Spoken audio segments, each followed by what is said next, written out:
Tuh, record kan? Oke. Ketemu lagi bersama teman Arya. Ini Chandra. Yes. Gimana? Kita udah lumayan lama Chan ya, temenan. Lumayan lah, dari zaman penjajahan Majapahit gitu. Berarti mungkin sekitar 20 tahun Chan. Serius? Bener Chan? Gila, berarti masih muda aja gitu ya. Gak sengaja ya? Seriusan 20 tahun? 20 tahun Chan. Nggak kerasa. Oh, dari zaman lu masih single ya? Gue ingetnya sih itu sih. Kan soalnya pernikahan gue aja kan 2002. Nah, berarti kan gue pernikahan, ngomong hitung pernikahan gue kan 23 tahun. Kalau lu bilang 20 tahun, berarti gue baru nikah gak lama, lu masih single kan? iya. Hamil si anak lo juga kan.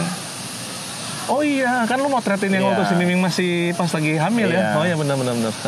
Gue baru ingat ya. Nyimpen filenya di mana, nggak ketemu lagi. Iya. Gile. Oh ya, paling gampang mah kalau mau ngitung umur anak gue juga itu udah minimal ya. Anak gue, ngukur anak gue aja minimal kan. Nah bener gak? Iya minimal kan. Sekarang tuh dia SMA 3. Oh iya bener sih. Kehidupan Chan. Bener gak kerasa. Untung kita masih kayak gini ya. Masih sehat maksud gue, masih sehat. Jadi ini apa yang gue inget dulu. Gue pertama kali ngeliat lo teh pakai mungkin seragam atau apa bagi lo teh.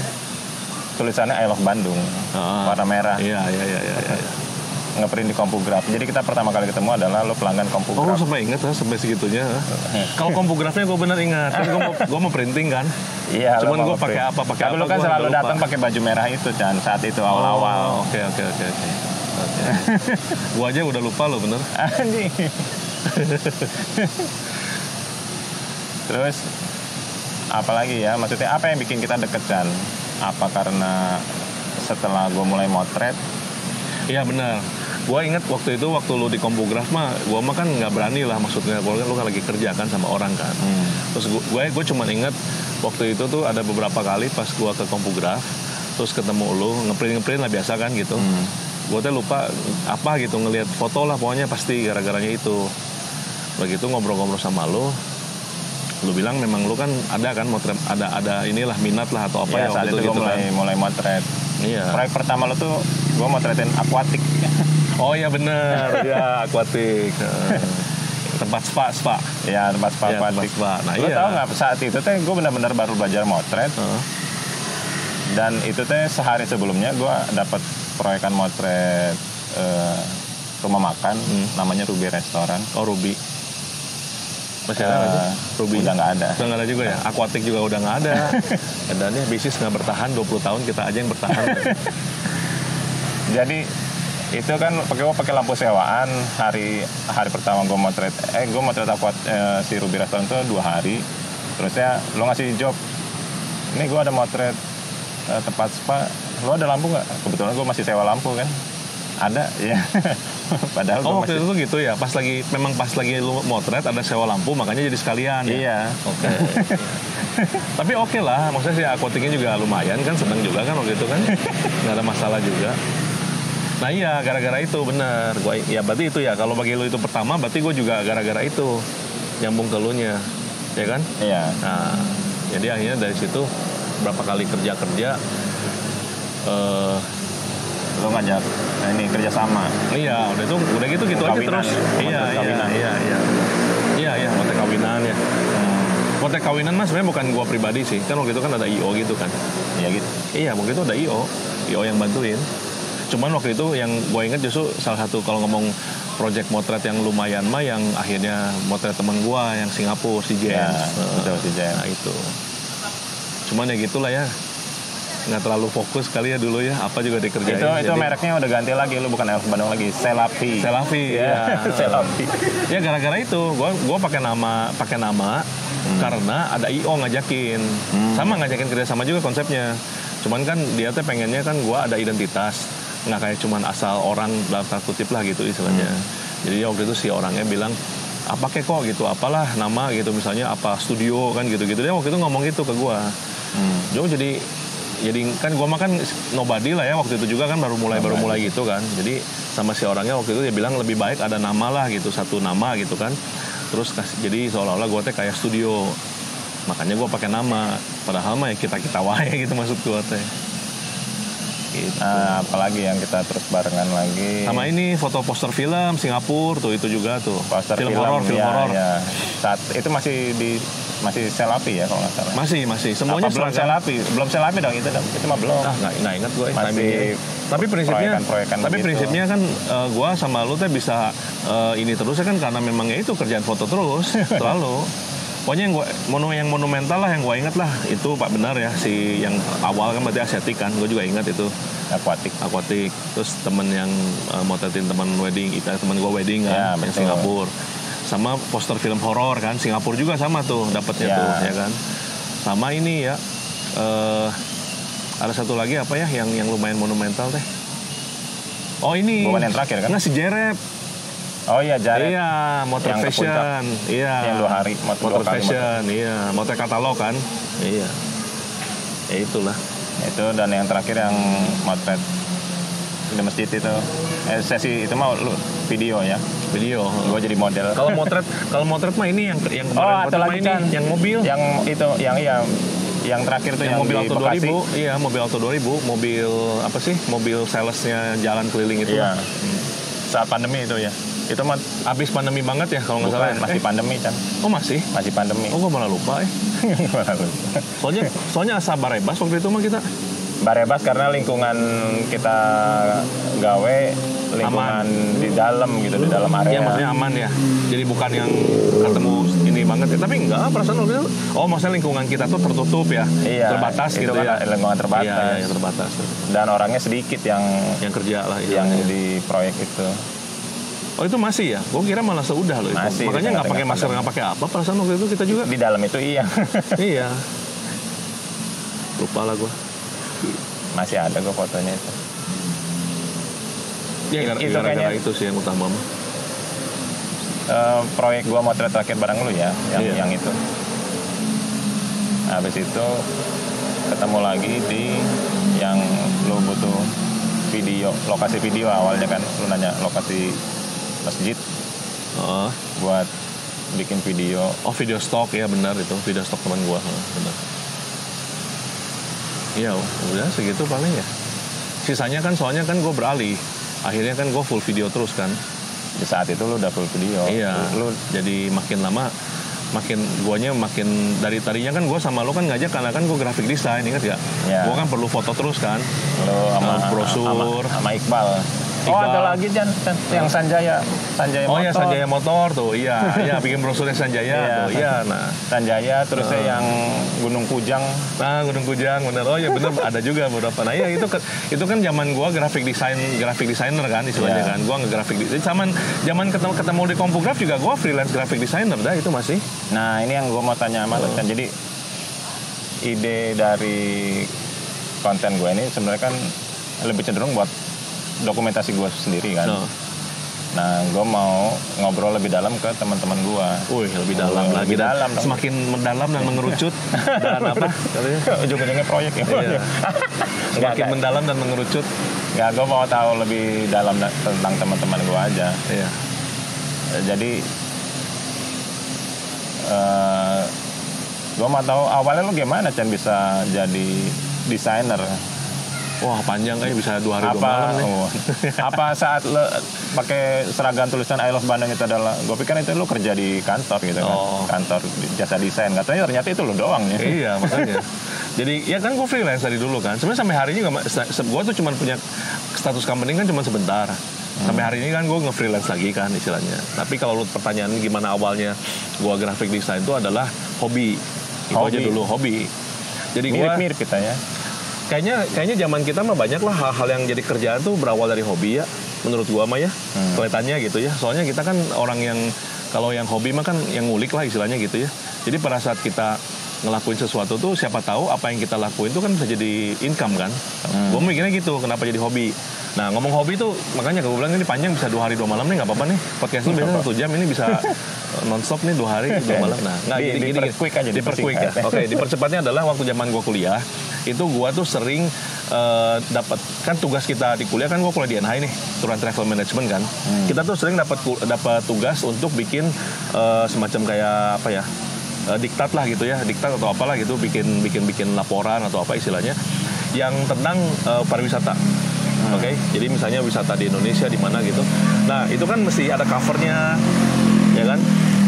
Banyak lah yang mesti dibikin. Covernya bukan tulisan logo NHI, tulisan. Itu yang standar, kan ada template-nya kan.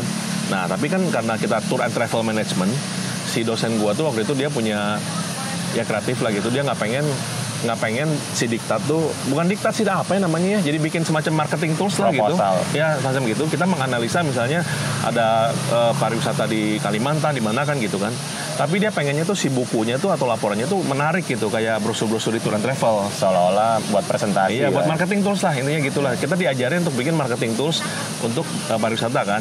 Nah waktu zaman itu kebetulan tuh gue memang kebetulan banget, gue tuh seneng ngulik zaman dulu tuh, kalau lo inget clip art ya, word art gitu atau apa sih, ada satu software zaman dulu lah yang udah tua banget, yang cuman bisa masukin tulisan itu aja, pokoknya sederhana banget, lupa gue namanya apa ya, clip art gitu. Kalau clip art mah yang dari Microsoft Office. Nah bukan, ada satu lagi yang benar-benar bikin cover tuh, aduh gue lupa namanya. Nah gue tuh udah bisa, gue kebetulan belajar itu waktu gue SMA. Oke. Nah, jadi pada saat yang tulisannya banner-banner gitu kan? Ya ada banner, bisa hurufnya digedein, dikecilin, iya, pokoknya masih gitu kan? templatik lah gitu. Nah, karena waktu itu butuh desain cover, dan gua tuh waktu itu ngasih lihat, waktu gua bikin, teman gua tuh pada impress waktu itu. Wah, bisa bikin cover, iya, padahal kan zaman itu mah yang bisa belajar gituan berapa banyak ya. Nah, jadi kan pada impress kan semua kan. Nah, akhirnya semuanya boleh dibilang waktu itu bisa sekelas kita dibagi 10 kelompok misalnya gitu ya. Semuanya tuh kayak order ke gua gitu lah, bikinin cover. Gua kan udah bisa masukin foto lumayan lah gitu, walaupun cuman ceplok-ceplok kan gitu istilahnya. Tapi somehow gua tuh mungkin kayaknya punya sense untuk komposisi salah satunya. Jadi misalnya hurufnya taruh foto di sini, digedein, dikecilin, dikasih ya apalah, pokoknya mempercantik lah gitu. Jadi awal mulanya tuh itu ya. Kalau ngomong awal mula gua hobi tuh itu, gua hobi aja, seneng aja gitu kan, ngulik lagi gituan. Nah, dipercepat lagi waktu akhirnya gua kerja masih di bidang tour and travel. Kan gua kerja di jasa desain? Bukan. Gua kan lulusan tour and travel management. Jadi gua kerja di tour and travel. Nah, waktu itu bos gua kan nanganin satu divisi tour kan istilahnya kan. Nah, bos gua waktu tahu, nggak sengaja lah, gua lupa gimana ceritanya, tahu gua bisa bikin gituan. Dia tiba-tiba ngasih tugas ke gua dalam tanda kutip. Dia bilang, ya udah Chan, kalau lu bisa gini-gini, ini brosur company kita lah istilahnya, yang promosi tour gitu, lu aja yang bikin, kata gitu. Hah, yang bener bos, kata gua gitu. Iya, gua kenalin lu sama satu orang yang percetakan, yang ngerti percetakan ya. Jadi akhirnya gua tuh mulai belajar bagaimana foto segala macam, kemudian dikasih ke percetakan kan. Nah, gue ingat banget monumen, sampai hari ini gue masih ingat titik pengembangan gue yang mempercepat segala-galanya tuh pas satu malam, si orang yang bukan satu malam lah, satu hari lah, cuman gue lembur gitu maksudnya di kantor, si orang percetakan itu kan datang ke kantor gue kan. Baik banget. Oh di Jakarta mah kan gitu, orang mah aktif nyari mah nggak malas-malasan kayak. Bukannya lo yang lo ke Kompograf ngeprint. Oh enggak, kan gua klien dia dong. Iya, tapi kan dia yang datang ke kantor lo. Iya, makanya dia datang ke gua. Sebagai gua kan klien kan. Ngerti nggak? Jadi memang Jakarta mah kan iklimnya kan orang ngejar ya, bukan nunggu gitu. Nah, jadi satu waktu dia kan datang ke kantor kan ke gua. Pas gua lagi ngerjain sesuatu lah pokoknya gitu, lagi ngerjain tapi masih pakai art gitu kan. Dia waktu itu memperkenalkanlah gua dengan yang namanya Photoshop ya. Saat itu lo baru tahu saat itu tahun berarti berapa ya? 97 berarti itu. Oh, lebih awal lo berarti. 97 atau 98 lah, gue lupa lah. Nah, dia memperkenalkan gue Photoshop, dan gue tuh kayak anjay gitu. Ini lebih maut lagi gitu daripada yang gue kerjain gitu, ngerti nggak? Lebih edan lagi kan. Iya, basicnya foto. Iya. Nah, tapi kan basicnya foto kan. Nah, tapi kan sama kan, bisa masukin huruf-huruf tulisan juga. Bisa. Nah, cuman bagian-bagian yang ada tulisan gitu, yang ada teks lah istilahnya, itu kan nggak dikerjain di Photoshop kan, nggak bisa di raster kan namanya kan. Tahu kan kalau percetakan tuh harus vektor namanya. Di Photoshop yang nyeplok itu aja, masukin huruf aja. Tapi kalau butuh kalau teks nggak bisa. Percetakan tuh nggak bisa pakai raster namanya. Iya. Dia harus vektor, jadi supaya tajam. Nah, Iya, betul. jadi waktu itu gue cuma mendesain untuk bagian-bagian yang memang pakai Photoshop, sisanya kan tetap pakai teks kan. Nah, waktu itu mah masih sederhana. Gue belum tahu apa-apa, tapi dia memperkenalkan gue dua, satu Photoshop, satu lagi Corel Draw. Nah, kalau ingat zaman Corel Draw Ya tuh. iyalah. Nah, dia memperkenalkan dua software itu aja sama gue. Kuncinya Gua jadi kayak tergila-gila gitu banget. Sampai akhirnya memang si bos gua tuh lucu. Tadinya cuman dalam tanda kutip cuman ngasih beberapa tugas karena ngeliat gua tuh bisa ngerjain terus lah gitu ya. Akhirnya dia beliin lah satu komputer yang lumayan baru zaman itu gitu. Gua masih inget banget Pentium berapa gitu. Masih Pentium lah pokoknya. Supaya gua tuh bisa kerja lebih mantap lagi gitu dengan software itu, dengan hardware itu kan. Nah, lucunya gitu. Di saat kan waktu itu tahun 97 ya, gua kerja kan. 97 itu krisis Krismon kan. Semua perusahaan yang berurusan dengan dolar tuh runtuh. Salah satunya Tour and Travel. enggak. Iya, 97 gue ingat 97 belum Pentium 4 dong. Sorry. Pentium biasa kalau nggak salah. Pentium aja, tapi gue ingat namanya Pentium. Baru Pentium. Iya, nah pada saat gue Windows 95. Iya, nah ntar gue pas gue matiin gitu gue. Kelamaan deh. Panas. Iya, yang ini mah nggak kuat soalnya. Nanti lu cut aja ya. Sengaja gue berhenti dulu tadi. Nah, jadi lu tinggal cutting aja lagi lanjutin. Bentar ya. Nah, jadi pada saat gue waktu itu tahu Pentium, jadi pokoknya kan si softwarenya kan lumayan apa ya, jadi jalan lah lancar lah gitu kan di komputer itu. Nah, timingnya tuh lucu sih. Pada saat gue akhirnya lebih banyak ngurusin itu daripada ngurusin tour, jadi gue bikin istilahnya marketing tools lah gitu ya, brosur kayak gituan. Sorry Chan, gue potong sebentar. Sorry.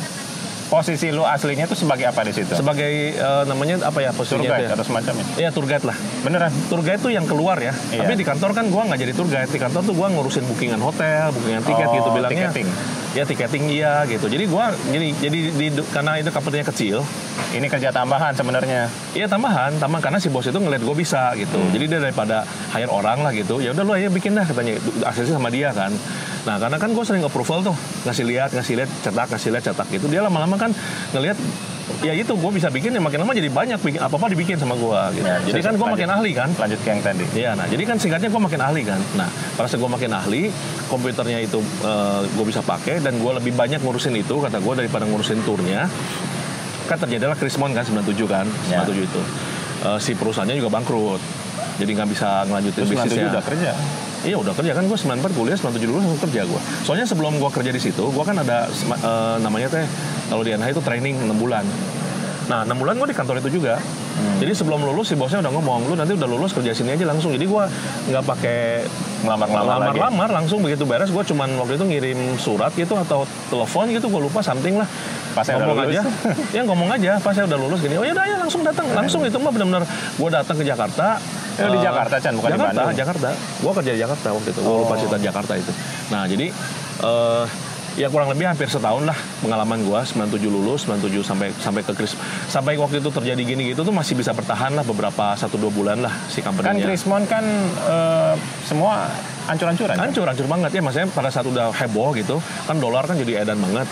Bayangin tadi misalnya ke luar negeri let's say misalnya tadinya 10 juta tiba-tiba jadi 30 juta gitu maksudnya itu kan orang waktu itu kan langsung cancel semua kan.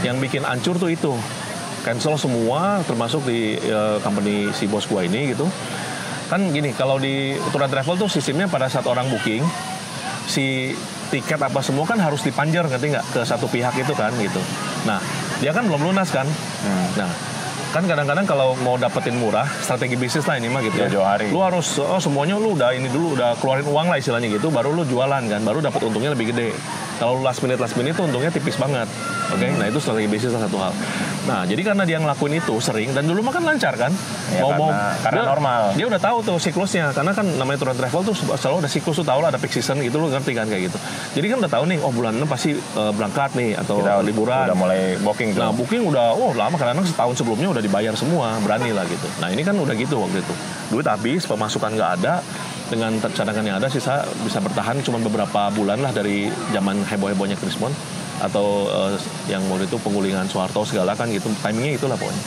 singkat cerita pokoknya ambruk aja Oke, gua nggak bisa kerja lagi, si bos juga semua istilahnya dalam tanda kutip tuh ya udah let go lah gitu kan beberapa karyawan, sampai ya udah dia juga nggak punya apa-apa lagi, mobil dijual, apapun yang bisa dijual. Juga habis-habisan. Habis utang semua, apa yang bisa dijual, pokoknya habis-habisan aja si bos gua waktu itu. Sian juga. Ya udah, habis semuanya benar-benar habis. Nah, karena gua juga di Jakarta waktu itu cuman tahu kerja ke situ, beres ya udah gua pulang kan ke Bandung kan. Nah, pulang ke Bandung, gua kan kerjanya tuh macam-macam tuh, bukan macam-macam, sorry. Bidangnya tuh bukan bidang tour and travel yang waktu itu berjaya dalam tanda kutip, bidang garment. Jadi kalau garment zaman dolar tinggi, lu tahu kan kalau ekspor kan jadi seneng, tahu nggak? Jadi orang kan jadi wah, jadi bagus kan harganya kan. Nah, gua kerjalah di garment yang bikin celana jeans. Nah, waktu itu karena bermodalkan bahasa Inggris, jadi gua juga sama kerja di bidang yang ekspor, divisi ekspor istilahnya. Nah, tapi lucunya terjadi lagi tuh, karena gue di komputer. Nah, waktu itu gue yang kelihatan sama bos gue, kebetulan kan gue suka ikut aktivitas di gereja kan. Gue suka bikinin gitu model-model flyer kecil gitu nggak, yang gitu-gituan. Satu waktu gue lupa timingnya sudah banyak yang lupa lah gue. Nggak sengaja dia juga lihat, ya kan? Lu bisa bikin ginian, kata gitu kan? Bisa bos, kata gue gini-gini. Saat itu DKP masih langka ya, nggak ada. Nggak ada. Ya, kalaupun ada gue nggak tahu gitu aja. Karena gue udah lulus. Pun nggak ada. Iya, gue juga udah lulus. Udah apa gue nggak tahu lah. Nah, bisa bos, kata gue gitu. Oh ya udah, cobain dong bantuin bikin. Nah, waktu itu bikin hang tag. Kalau tahu hang tag kan di celana jeans kan suka ada hang tag tuh. Nah, gue ngelayout kayak gitu. Itu mereknya apa kan? Merek lokal. Merek lokal. Jimmy and Martin kalau tahu. Tapi gue nggak tahu sekarang masih ada nggak ya? Gue udah lama nggak perhatiin. Kayaknya. Masih harusnya. Kayaknya manufaktur mah harusnya kalau yang ini mah masih ada kali ya. Anyway, gue nggak tahu lah sekarang. Gue udah jauh banget dan gue udah nggak ngamatin itu lagi, udah nggak memperhatikan itu lagi. Soalnya gue jarang lihat di toko, jarang lihat di department store gitu. Jadi gue nggak tahu. Nah, balik lagi, gue bisa desain hang tag tuh waktu itu. Kerjaan gue tuh selain divisi ekspor, kan bikin hang tag mah cuma sekali desain, habis itu dipakai selamanya. Iya, tapi kan hang tagnya ganti-ganti. Kan divisi ekspor, ingat gak? Ekspor itu kan di luar negeri kliennya macam-macam tuh. Nah, beda-beda merek. Jadi si bos itu tuh, nah kan begitu si orang itu ngasih, kan suka ada permintaan kan, requirement-nya salah satunya tuh bikin hang tag. Nah, jadi karena gua bisa nge-layout, bisa apa, bagus lah, rapi lah menurut si bos gua ya, balik lagi. Salah satu kerjaan ekstra, balik lagi tambahan gua adalah desain hang tag. Di saat gua ngurusin ekspor tuh, gua dulu tahu banget tuh cara ngukur celana kayak celana lu gini, ininya in seam, out seam istilahnya gitu, semua gua sampai ngurusin itu, karena gua udah nggak bisa kerja di bidang tour and travel waktu itu kan. Nah, tapi ya anyway kerjaan tambahannya muncul itu lagi. Dulu mah kerjaan tambahan kerja apa bikin brosur, sekarang kerjaan tambahan bikin hang tag kan. Pokoknya gue nggak jauh-jauh dari bidang itu kan. Nah, singkat cerita, gue pindah lagi lah dari garment A ke garment B. Di garment B, gue masuk ke divisi retail sisa ekspor. Jadi ngejualin, misalnya ada pabrik gede nih, dia kan dapat klien ekspor, klien dari luar untuk ekspor kan nggak semua 100% kan barangnya kan di approve kan, lu mungkin pernah dengar lah, ada reject kan namanya kalau istilahnya mah. Ada reject kan atau enggak kelebihan produksi. Iya, jadi misalnya pesan 10.000 kan nggak bikin 10.000 lah. Iya, pasti dibikin gue lebih. lupa berapa persen tuh toleransinya. Jaga BS. Iya, nah begitu ini BS ini udah keambil semua yang bagus-bagus, sisa juga kan bukan rusak kan sebenarnya kan, bukan jelek lah artinya gimana banget kan, masih layak lah istilahnya gitu. Pernah ada masanya gue sengaja dari rumah gue ke Koko buat nyari celana jeans BS. Iya, dapat Louis. Nah, kalau dapat cuman kancing doang ya. Iya. Nah, cuman gitu doang biasanya yang cacat-cacat minor lah istilahnya gitu kan. Nah, lo ingat lah ada satu zaman juga di Bandung yang lagi heboh semua bisnis jual sisa ekspor, lo ingat gak? Ada satu momen tuh. Apa Aceh, namanya tuh? Iya, Big Price Cut itu. Nggak, ada namanya apa sih istilahnya tuh? Ekspor apalah. Ya, FO, Factory Outlet benar. Nah, ada satu zaman itu kan. Nah, itu 99 ada. Ya gituan lah. Antara gitu kan. Iya, kan gue pulang kan kerjanya di bidang itu kan. Nah, si garment, karena ini garment, jadi dia tuh kayak nggak ada effort ya, gudangnya dibuka sama dia, jadi di pabrik FO-nya gitu, benar-benar di pabrik. Jadi waktu itu zaman itu gue kerja di situ, nah dapat ekstra lagi, gue bikin brosur lah, bikin shopping bag-nya apa semua, pokoknya gue nggak jauh-jauh lah dari bidang seperti itu, lucunya gitu. Nah ya udah itu zaman-zaman, itu gini, oke, gue kerja kan, masih kerja waktu itu. Nah, gue dikenalin lah sama satu percetakan lagi di Bandung, ya kan? Sama si bosnya yang itu. Bukan sama si bosnya. Jadi waktu gue kerja di Factory Outlet, kan gue mesti berhubungan dengan percetakan. FO yang di mana kan? FO yang di Soekarno Hatta dulu, sekarang udah nggak ada. Sekarang udah pabrik udah tutup, maksudnya dia udah nggak buka pabriknya sebagai FO lagi. Jadi dia tuh waktu itu bukan FO sih, memang Factory Outlet ya bilangnya. Pabrik gitu. baju. Kan Factory Outlet kan ya bener ya. Iya. Pabrik baju, celana apapun. Enggak, maksudnya kan di Soekarno Hatta kan ada garment. Pabrik baju. Iya, garment. Bukan pabrik baju, bukan namanya Metro Garment namanya. Nah, si Metro Garment itu banyak banget lah variannya gitu, ketika jadi atasan, bawahan, kaos apa jago banget kan bikin produk-produk ekspornya kan kualitasnya. Memang dia fokusnya di ekspor terus gitu. Jarang ada produk lokal. Makanya dia punya gudang, dia bisa buka tuh, orang datang tuh kualitasnya masih bagus-bagus ya. Gua aja langganan tuh. Gua pegawai aja langganan di situ. Kemejanya gila bagus-bagus lah pokoknya. Nah, kualitas ekspor tadi. Iya. Nah, singkat cerita pokoknya gue dapat tugas bikin materi promosi juga. Nah, karena balik lagi harus berusaha sama percetakan, gue kenal lah sama percetakan yang jadi langganannya si Factory Outlet ini. Jadi nggak dikenalin sama, beda kalau itu mah kan dikenalin bos kan waktu itu. Dia mah nggak dikenalin bos gimana. Jadi si orang apa sih purchasing ya biasanya ya, orang purchasing bilang, Chan kalau bikin brosur kontak si A, si B, si C gitu maksudnya. Ya udah. Jadi kan, jadi kan karena gue PIC design, jadi kan gue kan berurusan dengan mereka kan. Oke. Nah satu waktu gue lagi main ke percetakan, lagi main bener gue datang main tuh dalam artian gue mau ngelihat kan hasil, kan gue juga mesti mantau kan, lagi ngelihat, lagi ngecek awalnya ngecek sekali karena udah hubungannya udah beberapa kali bolak-balik, jadi kayak temen lah gitu, jadi datang tuh nggak cuma sekedar ngecek terus pulang, suka ngobrol, ngopi, curhat-curhat gitu lah pokoknya gitu, sama satu engkongko yang udah lebih jauh lah dari gue, umurnya selisih 6 tahun gitu kalau nggak salah. Nah lagi ngobrol-ngobrol gitu, nah si engko ini ngelihat gue kan bisa ngelakuin desain itu kan, lucunya gitu lagi dia bilang, wah lu bisa ngedesain gini Chan? Bisa kok kata gue. Ya udah, gue tuh ada, dia kan nggak punya desainer, nggak punya desainer nih ceritanya nih. Ini kalau ngomong cerita lucu juga ya. Akhirnya semuanya tuh gue karena direkomen orang lah, sampai hari ini sama sih sebenarnya. Nah jadi dia bilang oke lah Chan, lalu bisa ngedesain gini-gini bisa. Ya udah kalau misalnya gue percetakan ada orang minta desain, gue lempar aja ke lu ya kata gitu, ngerti nggak? Jadi dia nggak punya orang desain, tapi kalau ada orang minta ke dia bikinin brosur tapi mau didesain, nah jasa desainnya itu tuh dilempar ke gua gitu, ngerti nggak? Ya gue bilang hayu aja, coba aja kata gue gitu kalau kepake kan gitu kan. Singkat cerita adalah 1-2 proyek, gue juga udah lupa proyeknya apa, udah bener-bener nggak gue inget-inget lah, gue cuma kerjain aja gitu. Pokoknya yang keinget banget cuma ada satu, dia bikin packaging, lu tahu kain microfiber kan, kain-kain yang bisa nyerap kotoran banget itu. Nah gue cuma ingat waktu itu dia pernah ngasih gue salah satu kerjaan yang lumayan tuh, karena kliennya dari Singapura, mau nyetak ke dia, nggak punya desainer, desainnya ke gua gitu. Gua tuh bikinin logo, bikinin jadi kayak branding lah istilahnya, bikin packaging segala. Jadi dari nol gitu, maksudnya apa saat datang dari Singapura dia udah ada mereknya? Jadi temennya, nggak ada mereknya. Oh dia cuma ada mereknya, ada dia, tapi cuma ngomongan doang. Tapi nggak ada logonya ketika. Cuman gue pengen bikin, gue punya ide namanya ini. Nggak, gitu. maksudnya gue gini, misalkan nih Pepsodent import baru datang Indonesia kan udah ada mereknya Pepsodent, udah ada logonya. Oh nggak ada. Dia memang pengusaha. Jadi teman gue tuh kenal orang-orang pengusaha gitu. Curah lah istilahnya. Iya gitulah gitu. Tapi beli packagingnya awalnya dari packaging. Jadi si bos percetakan ini punya temennya punya investor dari Singapura. Pokoknya gitu. Jadi berantai gitu kan. Mau ke Indonesia, mau jual produk microfiber. Nah dia punya microfibernya, tapi nggak punya brandnya. Belum ada merek. Nah mereknya. Nah karena dikenalin sama percetakan apa gini. Ya singkat cerita nyampenya ke gua aja lah. Gua yang bikinin identity-nya apanya semua gitu. Nah karena kebetulan itu si kliennya masih ada tuh mereknya sekarang? Nggak ada, udah nggak ada. Banyak yang udah nggak ada lah sekarang nih kerjain, makanya kita mah eksis terus nih. Kitanya eksis terus. Gue kadang gue sendiri kadang suka ngerasa bersalah dengan gue tuh motretin menu di sini. Cuman produknya tokonya udah nggak ada gitu. Banyak ya yang kayak gitu. Ini karena gue yang kurang bagus gitu hasilnya. Nah, bukan sih. Memang ya bisnis kan susah ngomong ya. Maksudnya naik turun lah ya.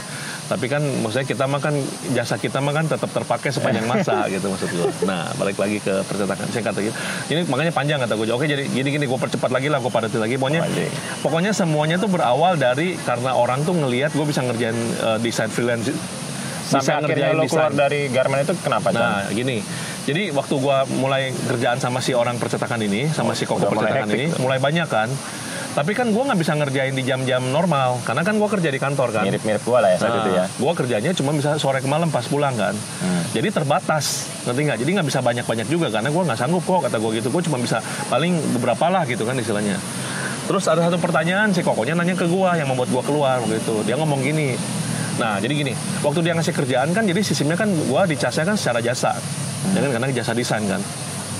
Terus kan dia udah mulai ngitung tuh, dia ngitung, gua ngitung gitu kan. Terus dia nanya, simpelnya nanya gini waktu itu, dia bilang, Chan, dari lu selama ini gua kasih ke job lah istilahnya gitu, 1 bulan, penghasilan fee lu sama gaji lu udah sama belum? Kata dia ngomongnya gitu. Gue bilang ya deket-deket lah kok lah, nggak sama bener tapi kadang naik kadang turun gitu, maksudnya ya gitulah kata gue, tergantung dari kokonya ngasih job ke gue kan, gue bilang gitu kan, cuma naik turun lah kata gue, nggak rata-rata, dia bilang gitu, rata-rata aja kan, lu nggak selalu dapat kan kata gitu kan, kadang-kadang dapat kadang-kadang enggak kan gitu, tapi rata-rata lah dari beberapa bulan ini kita Gue kan kerja di situ Itu hampir. sempat berapa? Setengah tahun ada? Enggak, lebih 1,5 tahun kayaknya gue di situ. Oh, Berarti maksudnya lo dengan lo gawe terus lo dapat job dari dia itu sempat Iya. tahan berapa? Setahunan. Lama karena gue kerja di garmennya kan 1,5 tahun. Jadi kan anggap setengah tahun awal mah gue masih penyelesaian ini itu. Dan itu kan jalan terus sama dia tuh bareng terus kan. Nah jadi di saat udah 1 tahunan gitulah, udah terus-terusan kayak gitu, dia kan suruh gue ngitung kan rata-rata. Terus dia bilang gini, coba sekarang lo pikirin aja katanya. Pikirin sama lo aja kan, yang simpel katanya. Sekarang kan lo kerjanya kan cuma pulang kantor, ya kan? Atau Sabtu Minggu lah kalau pas lagi enggak Sabtu Minggu juga waktu zaman gue factory outlet mah gue nggak libur karena kan toko buka. Ya gue dapat bukan ekstra, maksudnya ekstra pekerjaan gue tuh jadi tambah-tambah. Jadi kapan libur? Di libur hari biasa. Jadi off-nya hari biasa. Nah jadi pokoknya kalau nggak gue kerja pulang kantor, kalau nggak off kan kayak gitu. Dia bilang gini simpelnya, coba lo hitung kalau misalnya lo bayangin katanya kalau misalnya lo kerjanya lebih banyak jamnya, ya kan, dengan cara begini. Kebayang nggak sama lu bahwa penghasilan lu tuh bisa mungkin 2 atau 3 kali lipat daripada gaji lu. Terus gue tuh jadi mikir, tau nggak? Iya juga ya. Sekarang dengan cara gue yang dan terkutip terbatas ini, kerja di rumah dengan komputer yang ada waktu itu gue punya aja modalnya gitu, aja udah mendekati gaji. Kalau kita ngomong rata-rata ya, balik lagi kan, nggak setiap bulan sama kan gitu kan. Kadang-kadang lebih, kadang-kadang turun. Makanya kalau di rata-rata iya sih jadi mirip gaji kan istilahnya gitu. Iya juga ya. Kalau misalnya gue memperbanyak jam kerja gua di bidang ini, bisa dapat job lebih banyak, ya istilahnya gitu. Logikanya langsung lebih dari gaji dong, ya waktu itu gitu. Ya udah, satu waktu nekatlah gua gitu dengan modal orang bilang zaman itu komputer jangkrik tahu kan, rakitan gitu. Terus kemudian waktu itu gua udah pacaran sama si istri gua sekarang, Miming gitu ya.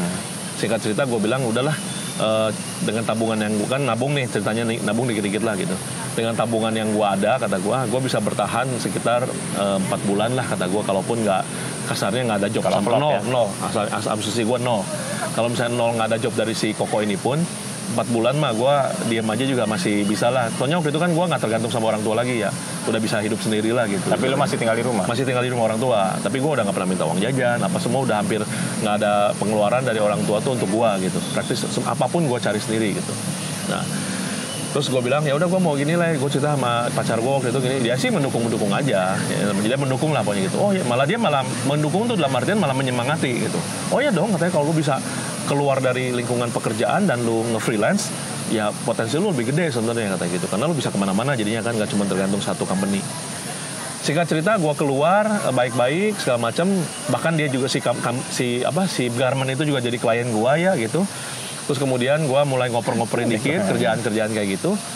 Tapi ternyata ya memang gitu ya, namanya awal makan selalu, makanya masalah mental kan. Orang bilang masalah entrepreneurship itu apa sih? Atau ini masalah mental kan, bukan masalah apa-apa gitu. Bener, 3 bulan pertama tuh justru menurut gue jeblok waktu itu. 3 atau 4 bulan pertama tidak sesuai harapan. Nggak sesuai pikiran gue gitu yang gue pernah. Tapi kan gue juga nggak mungkin ngeluh sama si Koko itu kan. Gara-gara lu nih. Ini gara-gara lu gue keluar, nggak mungkin lah. Gue sadar lah waktu itu memang resikonya kan keputusan gue kan.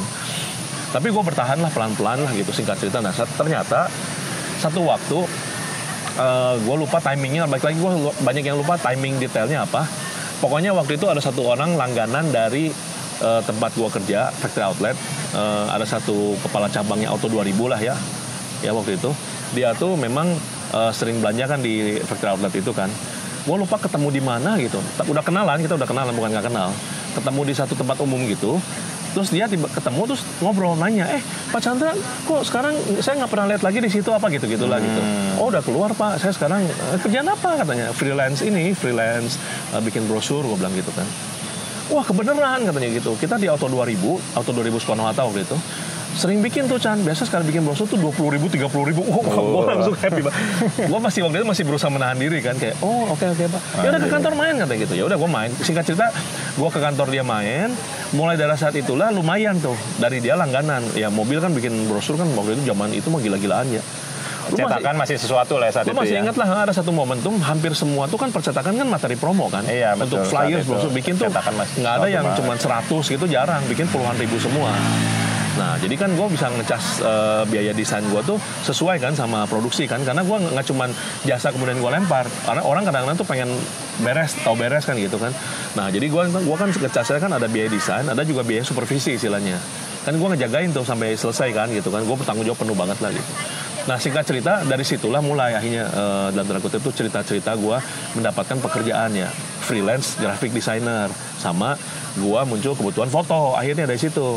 Nah gitu. Sebelum masuk ke foto dulu, saat lu pertama kali datang ke Kompograph, kan lu pakai tulisan I Love Bandung. Itu apa? Oke, idenya? pertanyaannya I Love Bandung ya. Oke. Nah, jadi waktu itu gue bikin I Love Bandung apa karena itu lu pengen lu kantor gitu atau gimana? Bukan. Jadi gini, karena waktu itu gue tuh sering bikin, udah tau lah teknik. Itu kan ceritanya lu udah jalan kan dengan sendiri. Iya udah jalan. Dan gue jadi udah mulai bisa ngitung sendiri kan, misalnya kan biaya percetakan, apa kan kayak gitu-gitu kan. Nah waktu itu gue lagi pengen coba bikin satu kayak materi promo. Kalau lu masih inget dulu zaman dulu ada, gue lupa namanya, sekarang masih ada nggak ya? Namanya sih kebetulan mirip, namanya sih Alpha apa gitu.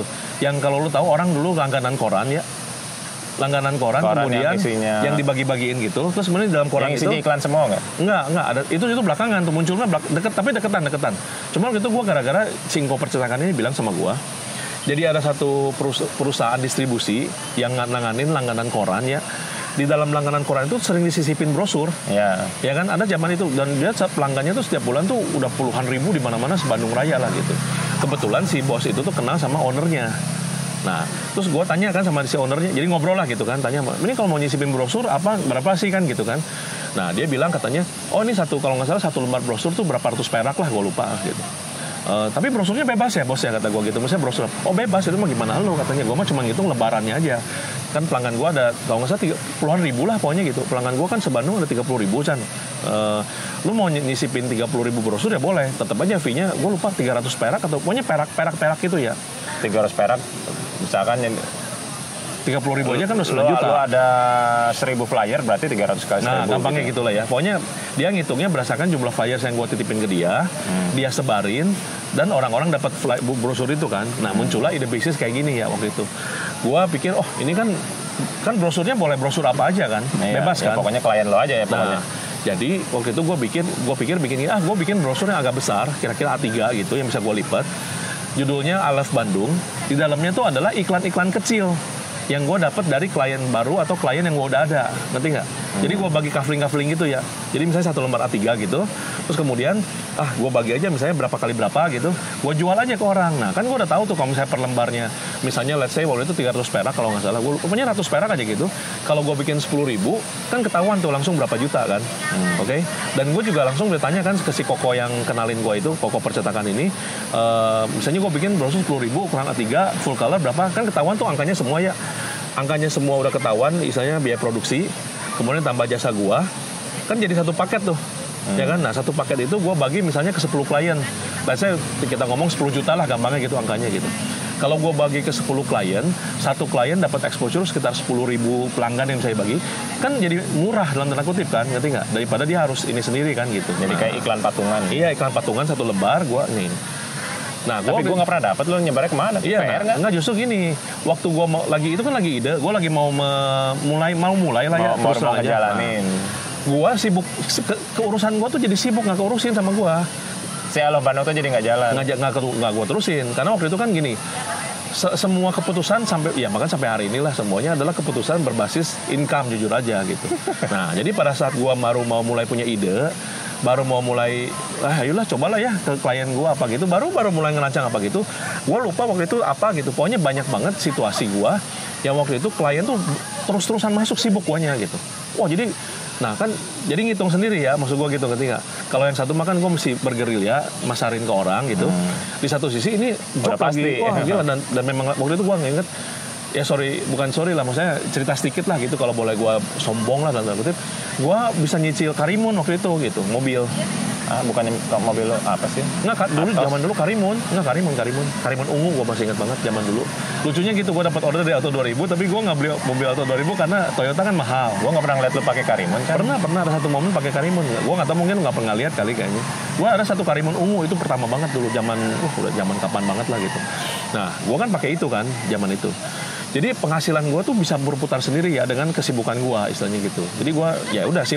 Tapi lo sempat sampai niat bikin seragamnya, tapi ya, proyeknya nggak jalan. Iya nggak jalan. Juga, ya? Iya memang iya. Ya itu makanya kata gue kalau tanya I Love Bandung kenapa gue waktu itu, gue tuh lagi pengen memasarkan gitu waktu itu. Lagi promosi. Lagi mau mulai. Lagi branding. Mau branding, mau mulai coba apa? Gue sibuk aja.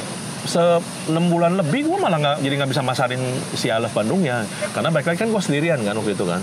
Nah ya udah, jadi ya gitulah situasinya. Segala sesuatu keputusan itu tuh terjadi karena pertimbangan income kan.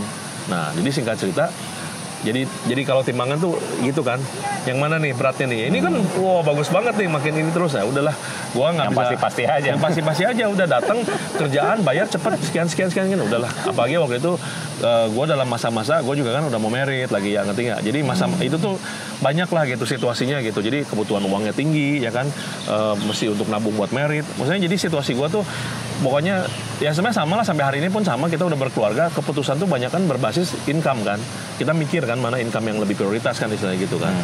Nah ya udah, singkat cerita begitu. Jadi kalau tanya I Love Bandung itu apa, dulu tuh gitu idenya, satu flyers kolektif yang isinya iklan-iklan ini, kemudian disebarin pakai satu jasa yang orang langganan koran waktu itu, diselip-selipin gitu lah, Kompas, PR gitu kan, semua itu kan jago hebat banget waktu itu zaman koran ya. Nah jadi itu idenya, tapi gue nggak berhasil ngejalanin karena kesibukan gue di pekerjaan yang sifat namanya job order itu jauh membuat gue tuh terkonsumsi lah secara waktu dan pikiran. Akhirnya gue malah terus jadi arahnya tadinya pengen punya produk sendiri lah gitu ya, jadi beloknya tuh melencengnya jauh banget, jadi gue ngerjain terus. Nah itu yang gue rasain sekarang, gue tuh udah terlalu lama kalau istilahnya gitu kerja tuh untuk orang lain ya, gue ngerasa gitu. Jadi gue tuh kerja tuh untuk company orang, gue bikinin ini buat orang, selalu begitu, nggak pernah gue invest untuk diri gue sendiri. Gue nggak pernah punya kesempatan untuk ngembangin bisnis sendiri. Nah itulah makanya belakangan ini gue justru pengen transisi ke punya bisnis sendiri nih, pengen gitu, maksud gue gitu. Ya, bukannya bisnis lo ya, inilah bisnis lo. Iya ini bisnis, tapi kan gue kerjain buat orang lain kan. Ini maksudnya brand lo sendiri ya, brand gue sendiri, company gue sendiri, yang benar-benar gue gitu istilahnya gitu tuh. Sampai hari ini tuh belum punya kesempatan yang maksimal, karena gue tuh memang masuk ke jalur ini, ngerti nggak, ke jalur job order namanya, melayani orang lain. Iya, kerjain buat orang lain terus gitu. Nah jadi gue pengennya punya hati pengen gitu, udah segala macam pengalaman, skill gitu ya istilahnya, segala macam pengennya tuh udah sok atau ada waktu ya kan, kalau bisa mah kembangin lah brand sendiri yang punya lu sendiri, yang memang lu tuh lahirin dari segala pengalaman kan gitu kan. Nah tapi ya gitu, masih kata gue juga masih sama situasi sekarang, gampang-gampang susah waktu tuh. Lucunya begitu ya, tiap kali gue misalnya ngerasa kayaknya lagi senggang nih, lagi nggak ada syuting nih, coba ngembangin ini gitu, baru jalan 2-3 hari nih otak gua ada di situ, masuk order dap kerjaan gua penuh lagi dan lagi. Berarti ya butuh orang lain kan. Akhirnya gitu ya, gua sadar gua butuh orang yang bisa manjangin ini kan gitu kan. Iya. Nah iya, memang misalkan, itu juga lagi dalam pertimbangan. Misalkan lu ada ide A, lu sampaikan dulu nih, ya minimal ke satu orang lah gitu. Iya. Dia bisa menjaga ini, lu nya dapat kerjaan lain ya jalan aja. Dulu pernah gue coba secara lepasan ya, tapi gitu balik lagi karena gue kan punya standar ide, standar gambar, maksudnya gitu. Kadang-kadang gue ngoperin ke orang tuh suka greget gue jadinya, atau nggak? Jadi anjir nggak ketemu aja ini teh gue maunya apa, nah gitu. Itu gue akuin susah sih. Gue tuh punya satu idealisme tersendiri gitu. Jadi pada saat gue coba ke orang lain yang kan, belum ketemu gini gitu. Kan berat ide lo ini dalam bentuk produk atau dalam bentuk gagasan? Produk. Kan kalau misalkan yang I Love Bandung tadi kan bisa gue bilang ya, gagasan itu kan ide, kan? Iya kreatif. Ya, ini yang gue sekarang pengen tuh lebih ke produk sih ya. Gitu, benar-benar pengen mendingan produk aja lah. Jadi ibaratnya mendingan dagang deh, dapat modal 50, jual 200 gitu aja. Tapi ya itu. Lo pernah bilang ke gue mau dagang sampingan dagang mie, jalan iya, gitu? Enggak, semuanya nggak bisa. Hampir semua bisnis gue ya, maksudnya bisnis gue pribadi ya, hampir semua bisnis yang gue pengen jalankan untuk gue, brand gue lah istilahnya gitu. Kalau mie itu misalnya mie Chandra ibaratnya gitu ya, yang gue gitu, tau gak, gue banget tuh nggak pernah bisa berhasil even sampai hari ini. Setelah bayangin kalau ngomong kita kenal 20 tahun, berarti 20 tahun prosesnya gitu. Karena gue tuh, lu bisa bayangin kan kesibukan dan konsentrasi gue tuh untuk lebih banyak ngurusin klien. Nah memang ya gue akuin, gue nggak mengeluh ya, bukan mengeluh, gue akuin justru dengan begitulah yang membuat gue tuh bertahan sampai hari ini, masih bisa kerja, masih bisa menikmati apa yang ya pekerjaan lah gue istilahnya gitu ya. Karena gue tuh di gini, kalau gue sering tanya sama klien gue, atau bukan tanya dalam artian gue wawancara ya, ngobrol lah, ini mah ngobrol biasa gitu. Karena ngobrol, dari obrolan tuh ketahuan ya kenapa mereka hire gue. Karena mereka melihat gue tuh orang yang bisa menginterpretasikan sebuah ide menjadi sebuah realita. Itu mungkin kelebihannya gitu ya. Jadi misalnya kalau klien manggil gue tuh, Pak Chandra kita tuh punya ide pengen gini, pokoknya cuman pengennya doang kan, klien biasanya gitu kan. Kira-kira menurut Pak Chandra gimana ya caranya atau ngerti? Oke, gue suka kasih proposal atau apalah istilahnya. Nah, kan proposal kan mining project kan sekarang kan gitu kan. Nah, pada saat gue ngasih misalnya, oke, untuk mewujudkan itu Pak, Bapak perlu gini sekarang, perlu ini. Nah, sekarang kan dunia gue kan video kan, audio visual kan. Jadi gue pasti akan bikin, misalnya Bapak tuh harus bikin campaign di, misalnya let's say di Instagram misalnya gitu kan, harus bikin video ini, bikin iklan ini, bikin ini. Itu kan mining project buat gue kan. Tapi itu memang klien gue tuh meng-hire gue karena itu. Nah, lu bisa bayangin semua pengalaman gue, semua apapun yang gue pelajarin, yang gue punya, selalu mikirin bagaimana ngembangin bisnis klien-klien gue dan brand mereka gitu. Jadi mereka datang sama gue cerita, oh kita brand kita gini-gini ini misalnya gitu ya. Oh ini mesti gimana Pak, idenya apa? Jadi gue tuh terus menganalisa terus ininya orang gitu. Nah ini kita rada tarik lagi ke belakang dikit kan. Saat kita sering barengan kan, bisa dibilang lu masih lebih fokus ke desain grafis kan? Iya. Gue sempat menyaksikan masa-masa awal lu peralihan dari desain grafis ke video. Ya benar.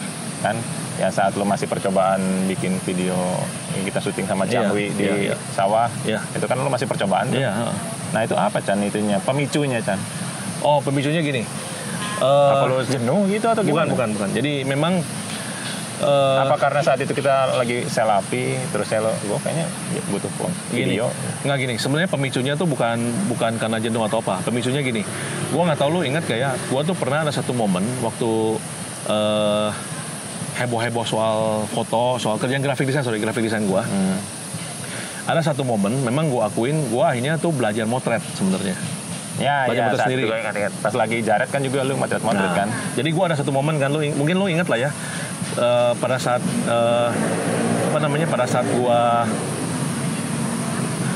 gue sering merasa bahwa pekerjaan motret itu memang penting, gue tuh memutuskan belajar motret, oke?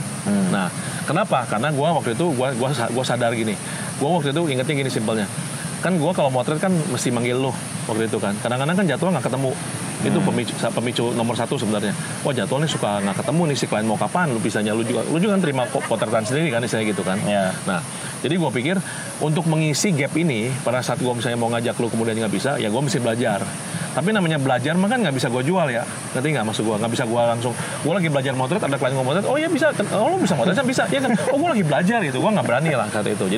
Jadi proses belajar tuh gue lakuin tuh memang ya belajar, namanya belajar. Nah singkat cerita ya belajar, gue juga lupa timingnya gimana ya. Pokoknya kalau ini ngomong masalah alat nih, ini soalnya pemicunya di alat. Gue tahu banget kenapa pemicunya. Lo Canon kan waktu itu. Canon, kan waktu itu kan lo pakai Nikon, gue pakai Canon kan. Nah waktu itu gue belajar dari kamera, waktu itu beli bekas namanya 350D, gue masih ingat. Oh bukan 400 ya? Enggak belum 350D. Itu gue beli dari teman gue yang waktu itu dia mau kuliah, kemudian dia istilahnya gini, temen gue mau kuliah, dia ngerasa dia nggak butuh kamera dan mungkin nggak akan motret lagi gitu. Waktu itu gue masih bilang udah buat gue dia nggak mau lah, jual murah banget lah, cuman berapa waktu itu, pokoknya murahnya tuh murah parah. Jadi gue belilah 350D waktu itu, gue masih ingat ya, bermodalkan satu lensanya si 50 mili yang murah meriah itu, masih ratusan ribu, lu ingat kan? 50,8 ya, itu lensa semua orang kan, buat belajar kan itu modal awal katanya. Nah gue beli, ya udah. Waktu itu lensa dia bukan itu soalnya, dia lensa kit gitu kan. Gue kan nggak seneng lensa kit kan. Lensa kit jelek. Jadi gue beli lensa 50, ya udah apapun gue foto. Zaman gue peralihan itulah gitu. Sampai gue masih ingat kan, anak gue masih baby lah istilahnya waktu itu gitu.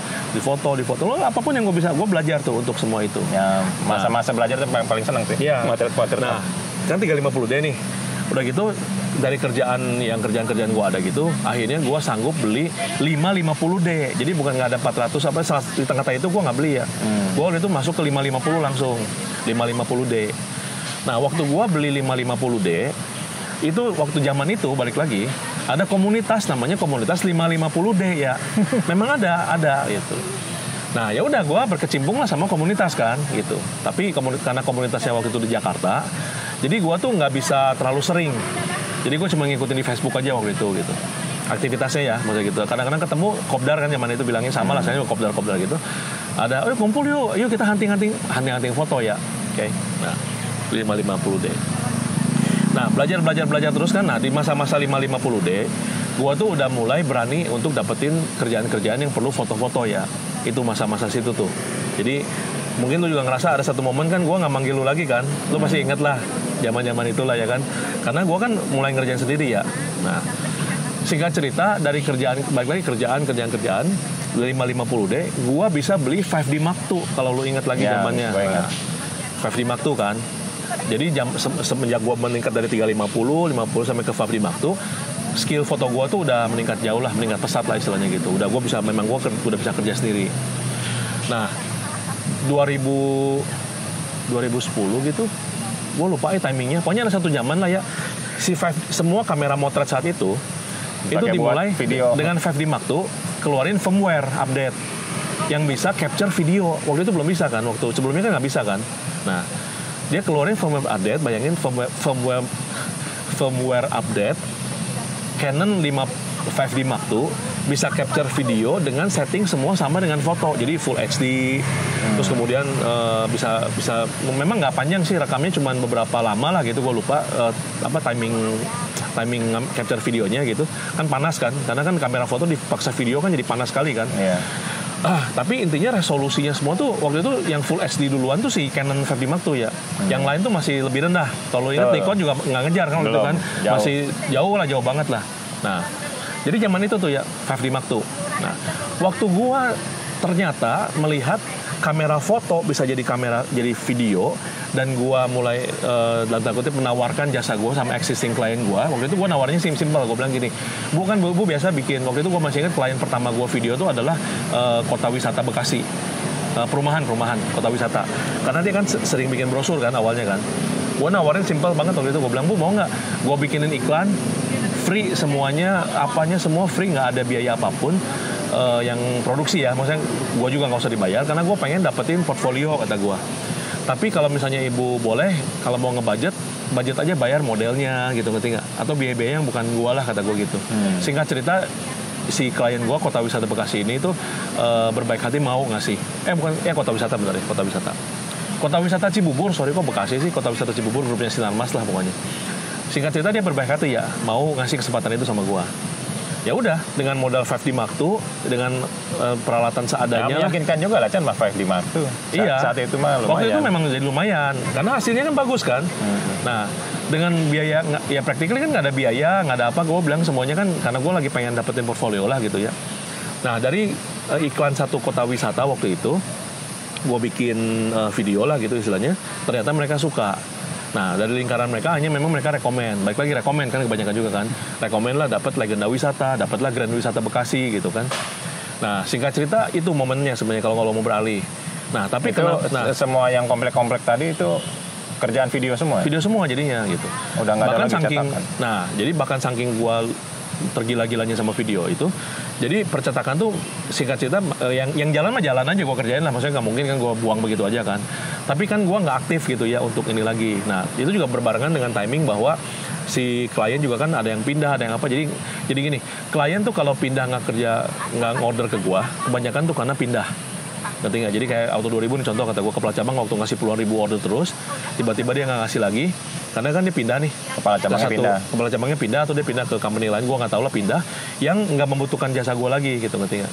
Dan karena ini orang baru, lu ngerti lah, orang baru pasti punya pasukannya lagi sendiri kan. Nah jadi selalu begitu kan, jadi masing-masing punya kenalan masing-masing gitu.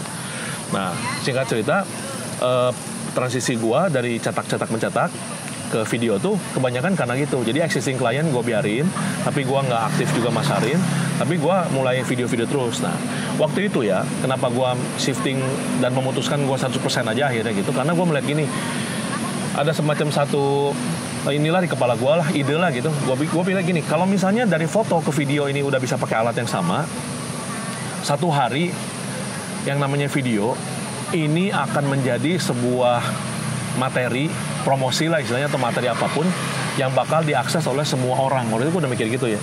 Dan terbukti kan hari ini. Iya, terbukti kan hari ini kan dari handphone, dari apa, semua orang jadi konten kan. Video ini jadi sesuatu. Waktu itu gue berusaha meyakinkan itu ke beberapa klien gue yang konservatif lah istilahnya gitu, masih belum tuh, masih mikirnya brosur, masih mikir gitu. Tapi gue udah berusaha bilang bahwa video ini akan jadi something nih someday, kata gue. Makanya gue switching total. Nah singkat cerita dari tahun itulah gue mulai tuh terima liputan event. Itu tahun berapa tuh? 2010 2011 gitulah kalau nggak salah gitulah. Cuman waktu itu kan gue kerjaan corporate kan nggak banyak ya, karena peralatan gue juga. Jadi gini, kalau misalnya mau sampai kelas corporate, gue juga kalah lah sama senior-seniornya. Itu yang udah kerja iklan yang budget gede-gede, yang udah pakai peralatan yang edan-edan semua. Ya? Gue juga pasti nggak bisa lah. Peralatan gue kan DSLR doang kan waktu itu kan. Jadi gue ngejarnya tuh jadi tanggung sebenarnya sih. Kalau ngomong posisi gue tuh tanggung gitu ya. Kalau mau ngejar corporate, peralatan gue juga sama pengalaman gue belum cukup nggak nyampe ke iklan yang gede-gede gitu. Tapi kalau misalnya gue main di corporate atau perusahaan yang bisnis awal, ditanyain gitu, mereka juga antara mau sama masih ragu-ragu. Jadi tanggung posisi gue gitu tuh. Jadi serba tanggung lah, kagok lah istilah gitu. Tapi ada satu kesempatan waktu itu yang ternyata membutuhkan video adalah liputan apapun. Ya saat itu emang liputan rata-rata pakai DSLR. Iya, jadi zamannya kan liputan kan. Jadi akhirnya gue udah aja. Sekarang udah itu wedding. Nah, ini gini. 5D Mark II itu juga heboh banget di dunia wedding kan. Jadi gue ikut nyemplung di situ. Nah, pakai nama Selavi itu akhirnya. Makanya mulailah gue ngerjain video liputan wedding salah satunya gitu kan. Terus sama liputan event. Oke, nah. Liputan event singkat cerita, gue dapat satu bos lah istilahnya, klien gue yang di Jakarta. Dinas yang sering dapat kerjaan dari Dinas Pariwisata DKI Jakarta, pokoknya dinas-dinas lah gitu istilahnya gitu ya. Dan waktu itu dia tuh seneng lah gitu. Gue bisa jadi gini kan, orang lu pernah dengar istilah liputan yang sinematik, nah gitu kan, sinema gitu, semua sinematik tuh zaman itu tuh something banget kan gitu kan. Nah, jadi waktu itu dia seneng banget karena pada saat dia punya event, dia tuh bisa bikin portfolio atau laporan event lah ke institusi lah gitu ya. Itu tuh pakai video yang bagus banget ya. Nah, momentum gua tuh 2012 apa 13 gitu gue lupa. Pokoknya ya 2011 gitu kan, kata gua mulai banyak gua ngerjain DSLR kan. Tapi timing gua ngejar liputan yang lumayan tuh itu yang membuat gua tuh dibawa sama CEO ini gitu ya, untuk bisa keliling Eropa ya waktu itu ya. Keliling Eropa ke banyak negara di luar yang gua bisa pergi.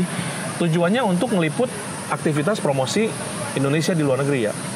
Nah, disitulah gue dapetin gambar yang tiba-tiba lu tau lah kita dunia orang audiovisual. Kalau gambar atau tempat udah bagus, itu kan 80% kerjaan kita udah selesai kan istilahnya kan. Dulu gue bayangin waktu itu bisa punya portfolio, bisa ngambil gambar di Budapest, di Eropa, di Vienna gitu. Wah, gambar-gambar yang gue sendiri punya portfolio yang jadi tiba-tiba melejit lah istilahnya gitu. Nah, jadi disitulah mulai bisnis gue tuh beralih kan ke liputan event kan, istilahnya gitu kan.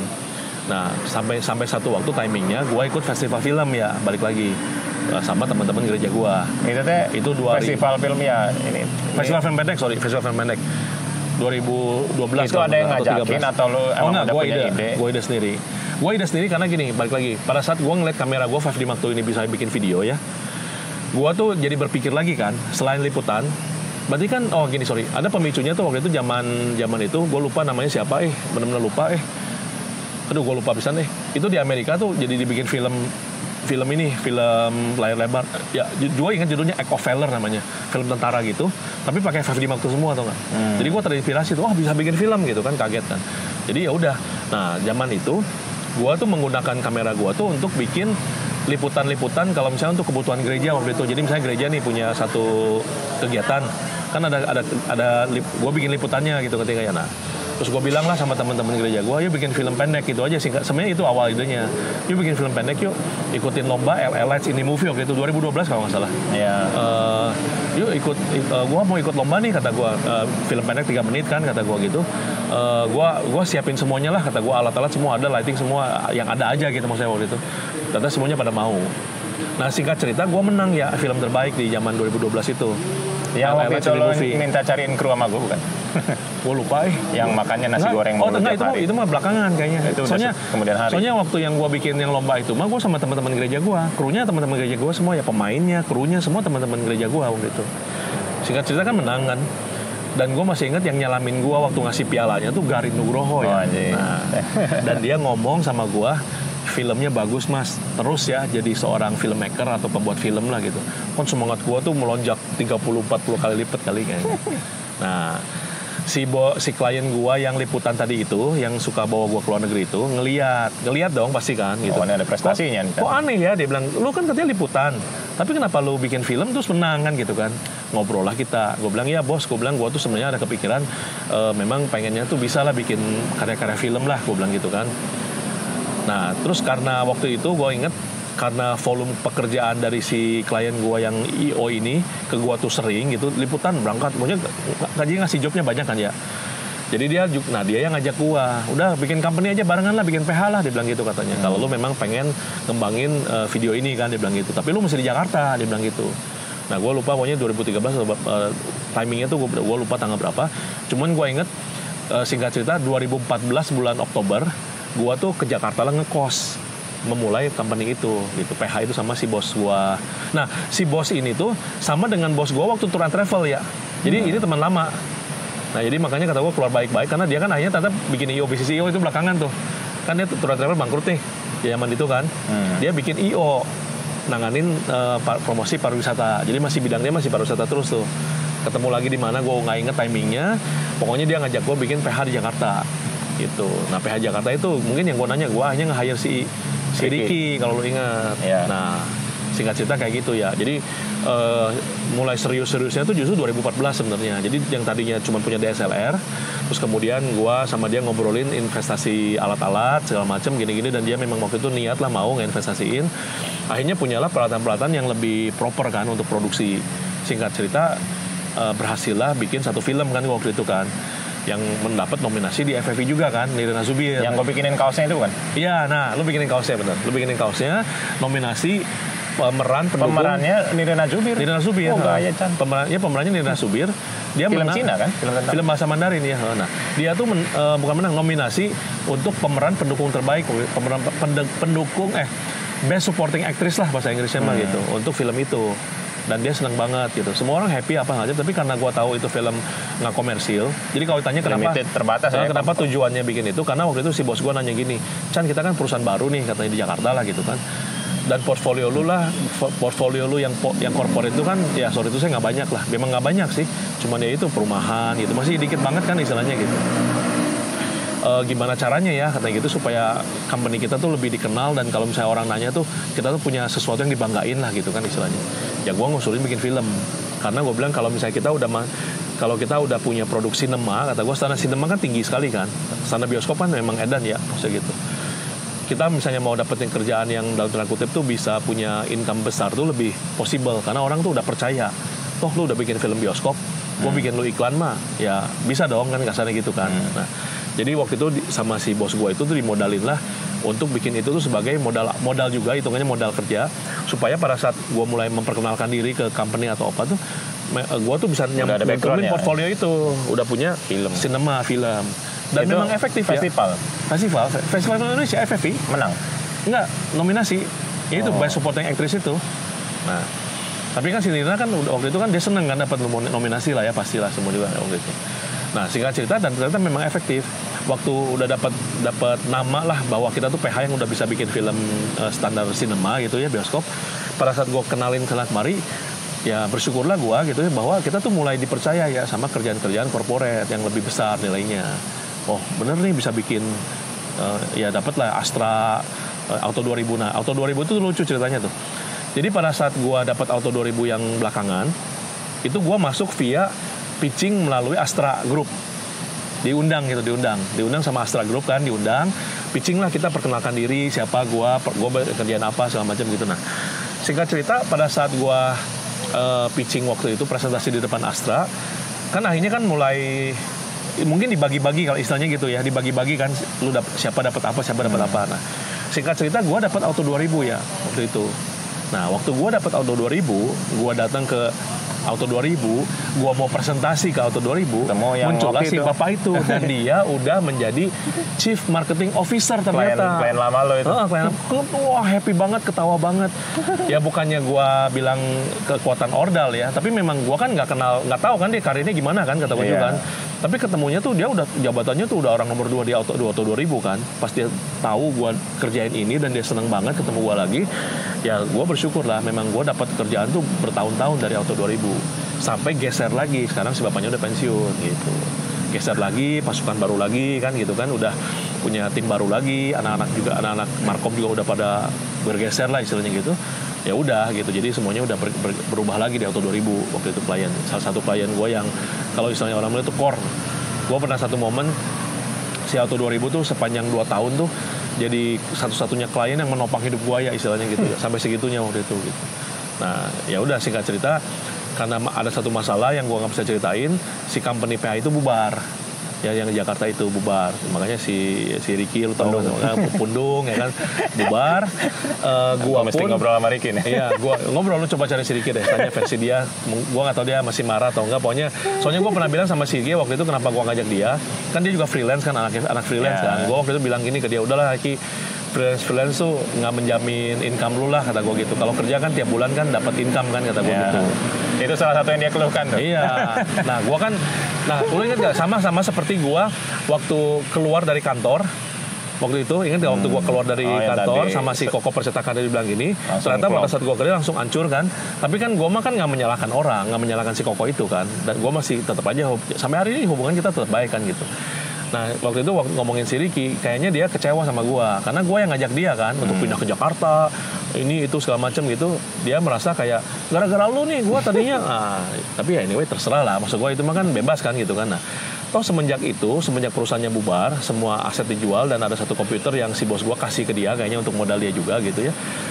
Kan akhirnya gue pun semenjak titik itu 2017 ya kalau nggak salah itu titiknya, sampai hari ini gue kan memutuskan gue juga freelance terus kan.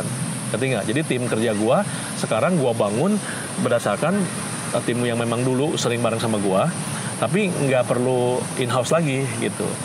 Jadi gue sekarang tuh freelancing aja, per proyek aja. Tapi klien baik existing ataupun baru itu kan gue kan sekarang jadi berbasis portfolio aja. Ngerti nggak? Jadi sekarang gue tuh membuka diri kalau misalnya bahkan ada agency yang hire gue ya sebagai director of photography atau bahkan director gitu. Jadi gue kerja di bawah bendera orang aja nggak apa-apa gitu, gue pikir gitu. Toh sampai hari ini ternyata bisa kan? Sendiri nggak punya bendera jadi sekarang? Ada bendera, gue ada, tapi nggak gue jadiin heboh-hebohin kayak dulu company yang ada staff gimana apa, karena kenyataannya gue nggak ada staff. Gue tuh baru keluarin identitas itu kan PT kan istilahnya, memang surat kan bikin surat PT kan memang gue punya buat nama gue sendiri. Tapi surat itu tuh baru muncul pada saat gue dealing dengan company yang mengharuskan kontraknya tuh company ya. Nah, kadang-kadang ada juga company yang nggak mewajibkan kayak gitu. Jadi istilahnya kayak, gue hire lu aja, nggak apa-apa, perorangan lah istilahnya gitu ya. Yang penting kan gue bisa dimintain NPWP buat bayar pajaknya, apa. Jadi administrasi itu beres semua. Tapi statusnya tuh gue tuh di hire-nya perorangan nama gitu. Itu ada juga. Atau kalau nggak yang sekarang juga membuat gue punya opportunity baru adalah gue kerja aja di under perusahaan orang aja, tapi by project aja gitu. Gue juga nggak kerja ke mereka gitu. Jadi tenaga lepasan. Tenaga lepasan sebagai dua director ya, maksudnya director gitu, sutradara lah kalau orang bilang. Kalau nggak director fotografi, khusus nanganin gambar kan gitu. Dua bidang itu aja yang gue ini.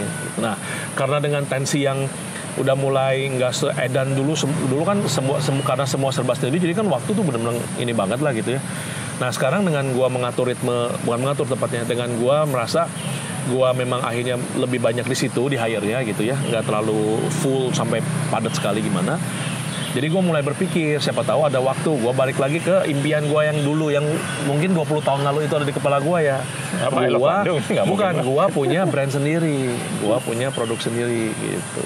Apa rencana, yang ada di bayangan produknya? Belum tahu, gue masih riset sekarang, masih riset jujur aja, masih riset. Bukan mie ya? Oh, mie mah gue makan aja lah, udahlah gitu lah. Daripada gue bikin mie, mending gue makan aja lah. Penggemar bakmi aja gue. Gue lagi riset sih, karena gini. Kelihatannya zaman sekarang itu kan agak beda ya sama dulu.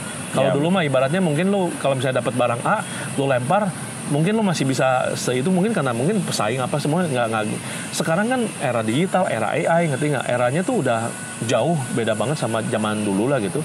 Gua tuh lagi riset sekarang produk apa sih yang kalau misalnya gua tuh bisa pasarin, yang juga nggak dalam tanda kutip tuh nggak terlalu gampang kebawa ke persaingan gitu. Misalnya misalnya gua jual apa? Jual kamera deh contohnya gitu misalnya gitu. Pada saat gue jual kamera, kalau gue misalnya gue jual harga 100, orang lain jual harga 80, bisnis gue nggak jalan. Ngerti ya maksudnya kayak gitu ya. Atau apapun gitu. Jual jam tangan misalnya gitu. Kalau gue jual harga 80, orang lain jual 50 lah. Orang nggak akan beli jam tangan gue ya dengan marketplace yang dempet-dempetan sekarang. Ini sorry Chan. Ini kelewat nih. Ini fase penting yang kelewat kan. Apa? Kita agak belok mundur dikit. Lu sempat ngadain seminar-seminar Chan? Ya seminar branding. Iya. Yang lalu liputan juga kan itu kan seminar branding Yang kan. gue ikutin paling nggak 2 kali lah gue bantu. Iya, itu seminar branding kan waktu itu. Iya. Nah itu gimana? Nah gini ceritanya, kalau seminar branding itu sebetulnya karena balik lagi pada saat gua berurusan dengan klien, ternyata kan apa yang si klien-klien gua harapkan gua kerjakan ya dalam konteks audiovisual itu ternyata adalah aktivitas branding ya. Oke. Waktu itu kan gua mah semuanya otodidak kan, jadi gua mah teori-teori mah sorry itu saya lemah lah gitu istilahnya. Ternyata yang gua lakuin itu adalah branding kan. Oke.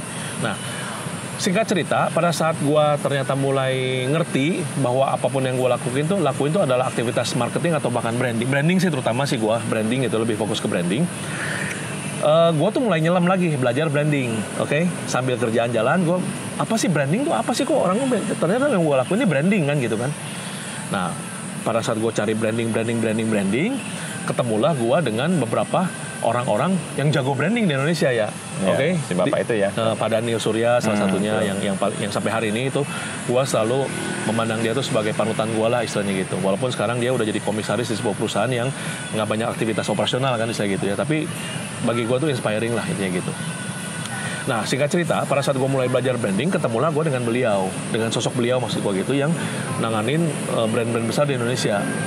Nggak taunya orangnya baik banget. Gua kontak via email atau via apa, pokoknya bukan WhatsApp lah, zaman itu bukan WhatsApp, email kalau nggak salah kayaknya. Bisa kayak apa ya bilangnya ya, semacam satu, jadi gini. Karena gue pengen belajar branding, iya gini. Karena gue pengen banget belajar branding. Waktu gue kontak dia, gue kan pengen belajar. Lu dapat info dia dari siapa? Ada di company profile dia kerja gitu ada. Gue juga lupa bisa nemuin dia tuh gimana, gue lupa bener. Tapi pokoknya gue ketemu aja sosok nama satu orang itu Daniel Surya aja. Ada emailnya, email perusahaan gitu. Nah waktu itu awal mula event pertama branding tuh gini ya. Gue kan mau belajar branding kan. Jadi gue kontak dia. Singkat ceritanya adalah gini. Kalau gue kontak dia, gue mau les dong branding, kan nggak ada les branding istilahnya kan. Satu cara adalah bikin event ya. Untuk orang-orang yang mau belajar branding termasuk gue kan. Nah, jadi waktu itu permintaan gue simple. Gue masih ingat event pertama gue tuh di ITB justru. Oh bukannya di Jakarta itu? Enggak, itu kedua. Udah kedua, yang pertama tuh di ITB justru. Nah di ITB waktu itu kan ada satu ruang apa yang kembar tuh, gedung kembar itu loh, yang jadi tempat event lah pokoknya gitu. Nah, gue lupa kenalnya dari mana, bener-bener banyak yang udah lupa. Pokoknya gue bisa ketemu lah sama orang yang per ITB-an itulah, DKV kan waktu itu kan. Gue waktu itu nolorin satu ide, kerjasama yuk kata gue yang menginisiatif memang. Gue pernah kenalan nih namanya Pak Daniel Surya nih, orang Lender namanya, nama company-nya Lender. Lender tuh yang bikin logo Pertamina, logo BNI 46, pokoknya logo Bank Mandiri, edan-edan, logo Garuda Indonesia, pokoknya edan-edan lah semuanya lah gitu. Gue kebetulan orangnya baik, mau berkomunikasi, yuk bikin satu seminar branding di ITB. Karena kan ITB itu DKV itu kan ya branding kan, dekat kan gitu kan. Singkat cerita disambut lah pokoknya gitu. Kita bermodal seadanya lah istilah gitu. Gue ngundanglah si Daniel Surya sebagai pembicara. Dan dia baik banget, bayangin mana ada seorang pembicara nanganin Lender branding. Waktu itu kan gue bilang di kita kan peralatannya kan mungkin sederhana. Gue lupa gimana ceritanya tuh. Dia tuh bawa proyektor sendiri ya, bayangin. Masa di ITB nggak ada proyektor, Chan? Bukan itu. Kayaknya bukan itu deh, kayaknya deh. Bukan gara-gara nggak ada proyektor deh. Gue juga lupa ceritanya gimana. Pokoknya gue masih ingat banget dia bawa proyektor sendiri. Mungkin karena resolusi atau apa kali. Gue lupa tuh ceritanya gimana tuh. Pokoknya dia bawa proyektor sendiri, segitu humble-nya, gue pasangin, gue set apa segala macam, dia presentasi dengan proyektor dia sendiri ya, oke? Nah ya udah, pada saat itu udah dibayar tapi kan? Nah waktu itu tuh kita tuh nggak sanggup bayar secara uang gitu ke dia, tapi kita waktu itu ya kayak hotel atau misalnya kereta api apa gitu-gitu kita tanggung semua lah. Transport akomodasi kita iniin, tapi kita nggak berani lah bilang fee. Nah, gimana nggak kurang baik nih orang datang tuh nggak ngomongin fee justru ya, gitu. Nah singkat cerita kan udah terjadi nih sekali. Terus wah seru ya, gue belajar banyak banget lah gitu. Tapi kan kalau namanya belajar kan gak bisa cuma satu kali kan, pengen belajar lagi kan. Nah singkat cerita tuh gue belajar yang kedua. Itu jedanya lama banget ya. Setelah yang di ITB sampai ketemu lu lagi waktu itu gue ngajak lu liputan yang di Jakarta itu udah berapa lama itu udah. Kalau yang itu proyektornya nyewa mobil loh. Iya itu karena kan di hotel kan waktu itu kayaknya zaman itu gimana gue lupa. Ceritanya pokoknya gue nyewa aja pokoknya gitu kan. Tapi balik lagi, karena belajar itu nggak bisa sebentar, harus berproses lah gitu. Jadi sekian tahun setelah acara pertama di ITB, gue ngadain lagi di Jakarta kan. Nah sama, namanya Brandster namanya kan waktu itu. Di hotel apa ya gue lupa, Manhattan ya kalau nggak salah ya. Ya pokoknya gue ngajak lu liputan, gue ingat kok itu yang mau liput kok. sama pembicara dia kan. Nah, tapi kan jabatannya kan udah meningkat jauh lagi kan. Dia udah punya, dia perusahaan dia tuh kerja di company yang punya cabang di mana-mana. Bukan. Namanya apa ya? Yang perusahaannya di kapal kan? Nggak, itu Lender. Oh, itu Lender yang pertama. Company dia waktu gua undang di ITB, itu Lender. Tempatnya waktu gua undang yang di Jakarta, itu dia Brand Union kalau nggak salah namanya. Udah pindah ke satu company yang jaringannya juga udah ini lagi lah gitu. Masih baik juga ya. Tapi waktu itu mah kita istilahnya dalam kutip menyisihkan lah. Karena kan pesertanya kan di Jakarta kan ini mau bayar tiketnya bagus kan istilahnya kan. Jadi gue menyisihkan lah untuk bicara. Waktu itu gue ambil timing sengaja supaya gue gak keluar tiket banyak. Waktu hari Jumat tuh gue ingat. Iya, hari Jumat ya. Pokoknya si kantornya kan Jakarta. Tapi kan karena dia punya juga kantor di Singapura, kadang-kadang orang Singapura suka datang ke Jakarta nih yang jago-jago nih. Nah, gue minta timing sama dia kapan orang Singapurnya pas datang. Ya, gitu, ada dua pembicara Singapura, iya, betul, yang cowok sama cewek. Ya, itu karena timingnya pas dia lagi datang ya. Jadi bukan gue sengaja, kalau sengaja bawa kan gila banget kan, mesti urus semuanya kan. Ini gue minta dia setengah sponsorin dalam artian bantulah bawa dia sharing gitu kan di Indonesia. Tapi kita cuma bisa nyisihin budget nggak besar lah istilahnya gitu buat mereka gitu ya. Singkat cerita dia mau bersedia, ya jadilah event kedua kan. Nah, ya begitulah yang terjadi lagi gitu. Yang ketiga di Pascal. Oh ya, di Pascal sekali. Nah itu kan di Bandung lagi kan, gue bikin lagi kan. Tapi waktu itu kan udah nggak ada Pak Daniel Surya, dia udah sibuk, udah susah. Yang datang tuh sekolah, gue ingat. Itu sekolah branding. Jadi waktu itu ada sekolah branding sama namanya Steven yang punyanya, yang kepalanya. Kayaknya gue sekali lagi gitu. Nonton Daniel Surya deh. Daniel Surya mah belakangan lah muncul di. Nggak, gue datang ke seminar, terusnya. Lu juga kan sama masa sih? Iya kan. Gue malah lupa loh. Gue ingatnya yang si Steven malah. Yang Steven itu mah kan yang di Manhattan itu. Enggak, itu ya Manhattan mah nggak ada Steven, justru belum ada. Waktu Steven tuh ada tuh sekolah branding, namanya apa ya, gue juga lupa lagi nama sekolah, udah nggak ada sih sekolahnya juga. Tapi dia tuh sekolah branding ya, waktu itu gue inget ngajak dia tuh karena dia bikin sekolah branding justru di Bandung waktu itu. Aduh lupa gue, udah bener banyak timingnya, udah banyak yang lupa gue detail-detail. Nah sekarang udah maju lagi sekarang. Itu berarti tadi kan ini sekarang udah lo mencoba mewujudkan impian lo kan? Iya. Udah sejauh mana Chan? Apa masih mikir-mikir doang? Kalau impian yang benar-benar impian sih kan. Ya lo punya ya, kalau ngomong impian yang bisa pensiun lah, gitu, iya. Perusahaan lo jalan. Gini, impian gue sebenarnya paling utama tuh adalah memang punya brand. Itu sih paling utama mah gitu. Jadi terlepas dari segala macam apapun skill yang gue pernah punya, yang gue punya lah gitu, dengan pengalaman yang gue pernah punya, ide, pemikiran apa macam, sebenarnya gue tuh impian terbesar tuh pengen melahirkan sebuah produk dengan brand gue sendiri ya. Itu sebenarnya impian gue. Dan gue sekarang lagi berjalan pengen mewujudkan itu gitu. Belum terwujud karena balik lagi lucunya gitu. Kayak kemarin nih, ini contoh paling gampang nih ya, paling gampang aja. Liburan Lebaran kemarin. Karena ada waktu sekitar seminggu kan, yang kira-kira gue punya waktu yang kebetulan klien gue juga libur, semuanya nggak ada urusan kerjaan lah gitu. Nah gue kan nyemplung kan, mulai mikirin tuh idenya, mulai riset, kalau misalnya namanya ini gimana, gue ngeriset aja terus mulai kayaknya tuh udah mulai apa ya istilahnya, kalau yang tadinya abstrak tuh udah mulai kelihatan nih, oh kayaknya gue mungkin ini, masih mungkin kan, tapi kan seminggu itu kan gue terus gitu kan, kayaknya ini deh, mungkin ini atau apa. Nah, tapi ya gitu di saat gue udah baru mulai mau istilahnya mengerucut dan apa gitu, kemarin dapat WhatsApp lagi, gue udah mau syuting lagi 2 minggu, berangkat lagi sama, jadi ada satu klien gue agensi di Jakarta, dia punya klien Google Indonesia, itu mau ngajak tim, ya gue dan tim untuk bikin film dokumenter 2 minggu, gue bayangin. Di saat baru gue mau mulai mikirin gitu apa yang mau gue wujudin gitu. Begitu lepas Lebaran tuh Senin ya kemarin ya, sekarang kita hari apa sih? Kamis kan? Kamis. Nah Senin langsung booking tanggal 14 April sampai 1 Mei ngapain kata gue, bikin film dokumenter nih sama si Google. Hah? Ya udah ya pasti berangkat lah gue lah gitu. Balik lagi kerjaan yang utama. Iya, keputusan tuh selalu berdasarkan income kan. Sedangkan brand gue kan yang mau gue lahirin kan itu kan ya pasti nggak ada income, bahkan pasti harus gue subsidi terus kan gitu kan. Nah jadi kalau pertanyaan lo balik lagi nih sekarang apakah udah terwujud atau belum, masih semuanya masih berproses ya gitu, dan nggak gampang bagi gue untuk langsung begitu aja jadiin misalnya ya udahlah asal bikin. Gue juga nggak mau gitu lagi, gue asal bikin ya istilahnya gitu ya, selalu pasti dari riset dulu, gue amatin dulu behavior pasarnya sekarang seperti apa, minatnya kayak apa.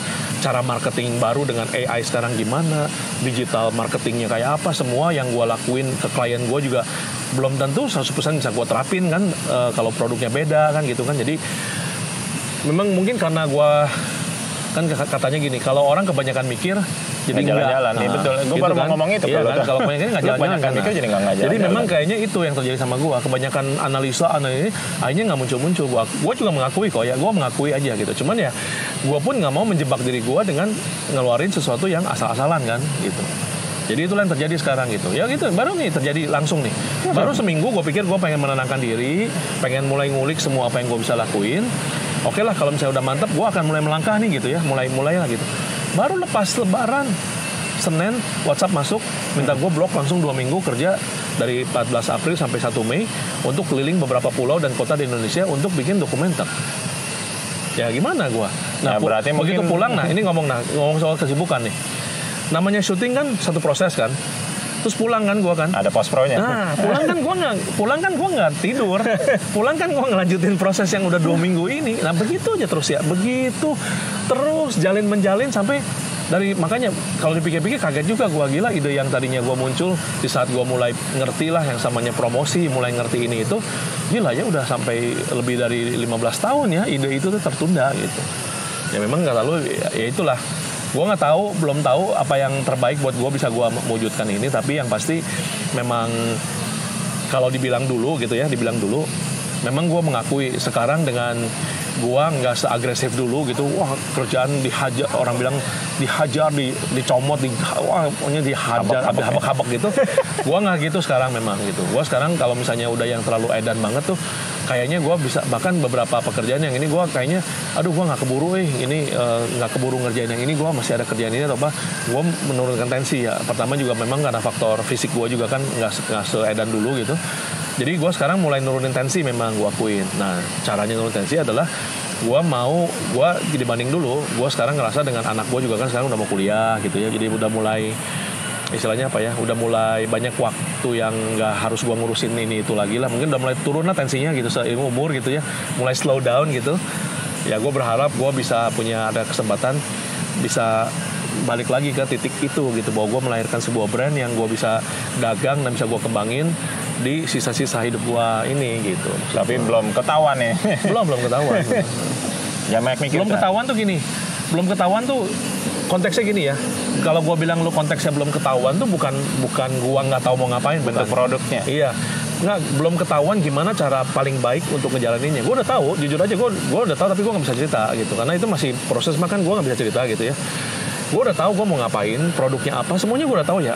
Tapi untuk mewujudkan, untuk melunch itu kemudian dengan jalur yang gue ini tuh, itu yang gue masih lihat nih, masih gue pelajarin gitu. Gue udah tahu, gue udah melangkah, gue sebenarnya udah tahu gitu. Tapi kan gue nggak mau pada saat gue lahirin gitu, tiba-tiba tuh ya mirip I Love Bandung lah gitu. Udah heboh pengen ngelakuin gini. Pada saat gue udah keluarin, bahkan lu aja udah lihat logonya gitu ya. Ini juga mungkin orang lain udah lihat gitu, si Chandra ngeluarin satu brand. Tapi tiba-tiba 1 bulan, 2 bulan, 6 bulan, loh, nol. Kok lu nggak ngerjain ini lagi sih? Padahal kita udah, lu masarin, mungkin gue masarin ke lu, masarin ke teman-teman gue, ibaratnya gitu.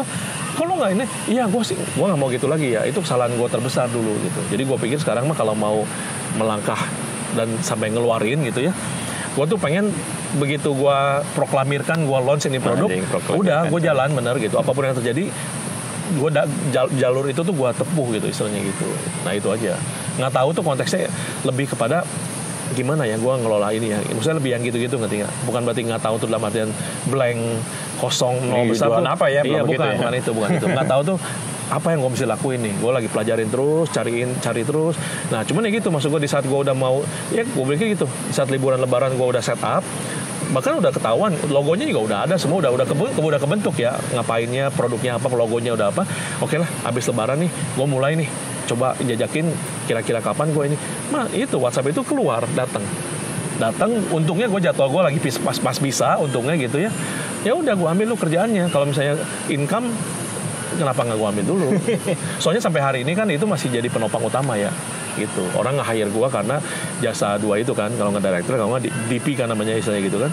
Itu income terbesar gue sampai hari ini. Jadi gue tetap, kalau itu datang sulit ditolak lah ya. Iya, jadi maksudnya gini, sama seperti dulu kalau misalnya si Koko Percetakan itu nanya sama gua, kapan gua memutuskan keluar kerja, adalah pada saat kalau memang bisnis gua ini yang tadinya yang gua mau organisasi mungkin awalnya kan pasti sampingan istilahnya ya. Mulai dulu deh. Ya udah mulai kecil-kecilan kan gitu kan. Mulai mungkin penghasilan gua saya di posisi ini sekarang gitu. Pada saat gue nge-launch produk ini kan mungkin masih di sini kan. Nah mungkin pertimbangan gue yang paling simple nanti pada saat gue memutuskan udahlah gue benar-benar ini pada saat sama. Oke? Pada saat sama kan simple bagi gue kan untuk memutuskan gue ngelanjutin ini kan. Ya kan? Ini mah biarin aja udah dalam tanda kutip sesuai umur, sesuai apa. Orang juga udah lupa mungkin sama gue apa. Ini kan jalan terus kan misalnya gitu kan. Nah, gue tuh pakai standar itu aja paling simple. Kalau pada saat gue launch ini produk, kemudian penjualannya tuh bisa keuntungannya ya bukan penjualan, keuntungannya tuh bisa sama aja sama income gue. Tapi kan nggak akan mencapai sini kalau lo nggak luncurkan. Iya kan? Makanya itu maksud gue gini, makanya gue nggak mau pada saat gue tuh nggak mau terjadi gue luncurin kemudian hilang gitu maksud gue katanya. Gue pengen luncurin tuh punya potensi memang naik gitu. Jadi jangan sampai gue melakukan kesalahan yang selama ini gue lakuin, yaitu bahwa gue memulai ini itu memulai kayaknya dengan pemikiran kayaknya wah gue lakuin karena ini akhirnya tuh di tengah jalan tuh nggak terjadi. Karena apa? Karena kesibukan gue sendiri ya, bukan karena orang lain, karena gue sendiri juga gitu, karena gue sibuk deh gitu. Tapi kan gue nggak mungkin nolak kerjaan kayak sekarang misalnya ajak syuting gini-gini, nggak mungkin ya, itu juga nggak mungkin bagi gue. Ya lebar misalnya itu kan income utama gue sekarang gitu. Nggak itu. Nih Ming, lu aja Ming yang jalanin nggak gitu. Oh sih, memang itu udah dalam planning gue, udah dalam planning. Itu salah satu planning gue. Kenapa baru sekarang? Memang kalau dipikir-pikir, gue juga nggak mau bilang bahwa gue berlindung di balik dalih itulah ya. Tapi udahlah satu hal biarin aja. Tapi timing mah kan salah satu pertimbangan. Pertimbangannya gini. Waktu si Kendici lahir, anak gue lahir, itu kan memang gue sama si Miming memutuskan kita nggak pakai kayak pembantu atau apa gitu kan. Si Miming lah sebagai seorang mama 100% mengurus anak kita. Makanya dia nggak ada kesibukan lain tuh selain mengurus anak. Dan gue memutuskan gue kerja 100%. Ya kan, dia ngurus anak, gue kerja. Nggak ada urusan lain, dia nggak ada kerja, nggak ada apa, nggak ada lah sampai kemarin IRT lah pokoknya. Ya IRT ya total.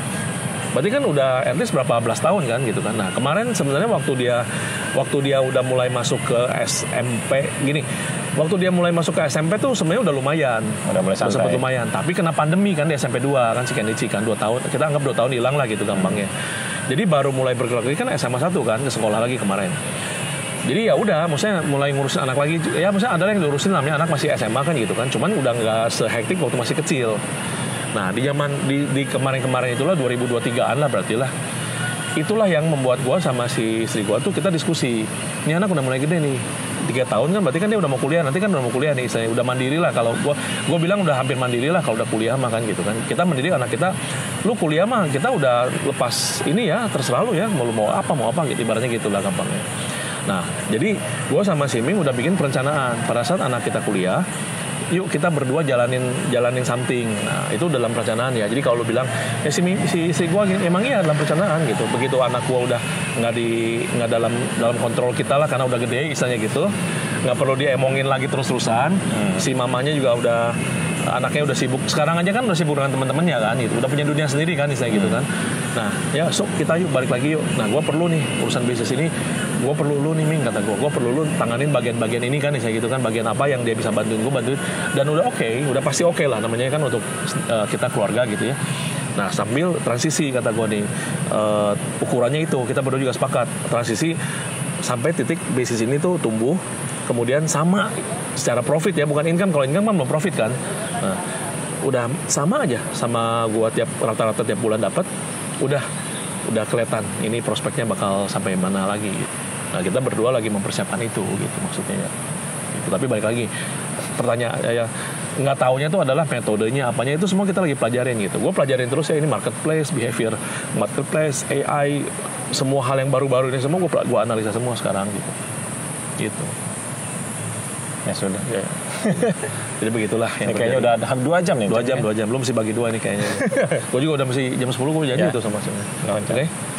Langsung live gitu. Long live.